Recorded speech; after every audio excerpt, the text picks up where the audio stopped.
வணக்கம். எல்லாரும் எப்படி இருக்கீங்க? திருச்சிற்றம்பலம். தென்னாடுடைய சிவனை போற்றி, எந்நாட்டவருக்கும் இறைவா போற்றி. போன வாரம் நம்ம அபிராமி அம்மன் கோவிலை பற்றியும் அபிராம பட்டரை பற்றியும் சிறிது சொன்னோம்.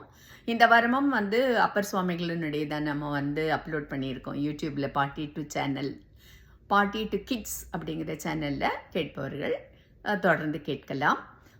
இது அபிராம பட்டரை பற்றி நம்ம சொல்லும்போது ரொம்ப அவசரமாக சொல்லும்படியாக இருந்தது. ஏன்னா அந்த ரீல்ஸுங்கிறது 3 நிமிஷத்துக்கு மேலே கூடாதுங்கிறதுனால அபிராம பட்டர் என்னை இப்படி நீ சொல்ல வைத்தது நீதானே, எந்த தவறை நான் செய்திருக்க கூடாது அல்லவா, அதனால நீதான் எல்லாவற்றிற்கும் நீதான் பொறுப்பு அப்படிங்கிற மாதிரி அபிராமி அம்மன் இடத்தில் வேண்டிக் கொண்டு அவரே என்ன செய்கிறார், 2 விதமாக சொல்கிறார்கள் என்று சொன்னேன். ஒன்று, அரசன் அப்படி மேலே ஒரு விட்டத்தை கட்டி 100 கயிறுகளை அதில் கட்டி ஒரு பாடல் அந்தாதி என்பது என்ன அப்படின்னா, ஒரு பாடலுடைய முடிவு அடுத்த பாடத்துல ஆரம்பம் என்பதுதான் அந்தாதி.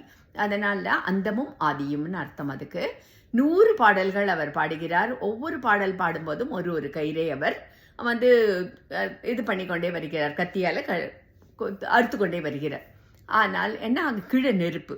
ஆனால் என்ன ஆகிறது, 79வது பாடல்கள் ரொம்ப நல்லா இருக்கும். அந்த அபிராமி அந்தாதி தை அமாவாசை அன்றைக்கு, இன்றைக்கு படிக்கிறோமோ இல்லையோ, தை அமாவாசை அன்றைக்கு நேரம் ஒதுக்கி 100 பாடல்கள் படிக்கும் பழக்கம் நிறைய பேரிடத்தில் இன்றும் உள்ளது. அதில் அவர் பாடுகின்றார் 79வது பாடல். விழிக்கே அருளுண்டு அபிராமவல்லிக்கு வேதம் சொன்ன வழிக்கே வழிபட நெஞ்சுண்டு எமக்கு அவ்வழி கிடக்க பழிக்கே சுழன்று பாவங்களே செய்து பாழ் நரக குழிக்கே அழுந்தும் கயவர் தம்மோடு என்ன கூட்டு இனியே என்று அவர் பாடுகிறார். அந்த பாடல் பாடின உடனே ஆகாயத்தில் தன்னுடைய தோடை கழட்டி அம்மனானவள் வீசுகிறாள். அதனால் பூரண சந்திரனானது ஒளிர்கிறது. அதற்கப்புறமும் 79 பாடல்கள் தானே, 100 பாடலாச்சே, மேற்கொண்டு பாடு என்று அம்மன் சொல்லவும் அவர் பாடினார். அப்படிங்கிறதாக தான் அந்த அபிராம அந்தாதியானது உருவானது அப்படிங்கிறது தான் இதனுடைய. இன்றைக்கும் அவருடைய அந்த பட்டனுடைய வழித்தோன்றல்கள் அந்த ஊரில் இருக்கிறார்கள் என்று சொல்கிறார்கள்.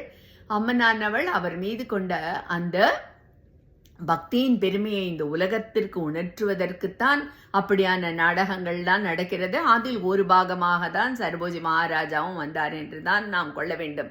இல்லை என்றால் அவருடைய புகழ் நமக்கு தெரியாது. அந்த ஊர் மக்கள் அவரை பித்தன் என்றே கூறிக்கொண்டிருந்தார்கள், அவருடைய அந்த அருமை தெரியாமல். அதனால இந்த அபிராமி அந்தாதி என்பது படிப்பதற்கு அந்த தமிழ் இனிமையானது. படித்து பாருங்கள். நன்றி, வணக்கம்.